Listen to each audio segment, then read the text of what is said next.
বাংলাদেশের নির্বাচনী ইতিহাসে এক নতুন অধ্যায়। প্রথমবারের মতো একই দিনে অনুষ্ঠিত হতে যাচ্ছে জাতীয় সংসদ নির্বাচন এবং গণভোট। এই বিশাল কর্মযজ্ঞকে সামনে রেখে নির্বাচন কমিশন এখন পুরোদমে প্রস্তুত। কিন্তু কিভাবে সামলানো হবে এই দ্বিগুণ চাপ, চলুন জেনে নিই।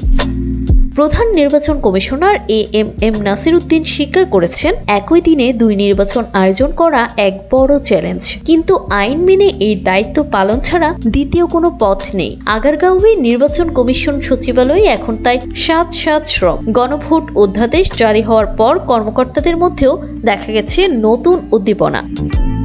আগে জাতীয় নির্বাচনের জন্য বাজেট ধরা হয়েছিল প্রায় ২,৮০০ কোটি টাকা।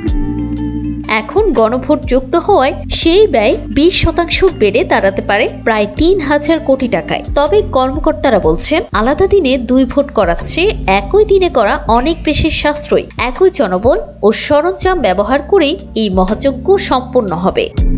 ভোটারদের বিভ্রান্তি এড়াতে নেওয়া হচ্ছে বিশেষ ব্যবস্থা। জাতীয় নির্বাচনের জন্য সাদা কালো ব্যালট থাকলেও গণভোটের জন্য ছাপানো হবে রঙিন ব্যালট, সম্ভবত সবুজ বা গোলাপি রঙের। গণভোটের ব্যালট থাকবে জুলাই সনদ ও সাংবিধানিক সংস্কার নিয়ে একটিমাত্র প্রশ্ন, যার উত্তর দিতে হবে হ্যাঁ অথবা না ভোটে।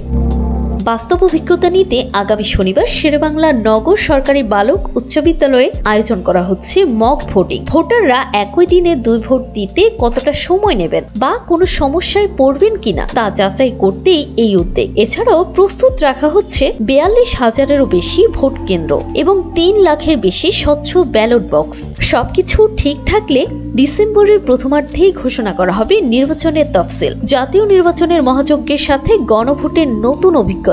দেশবাসী এখন তাকিয়ে আছে এই ঐতিহাসিক মুহূর্তের দিকে। জান্নাতুল তাহসিন, ডেস্ক রিপোর্ট, সকালবেলা।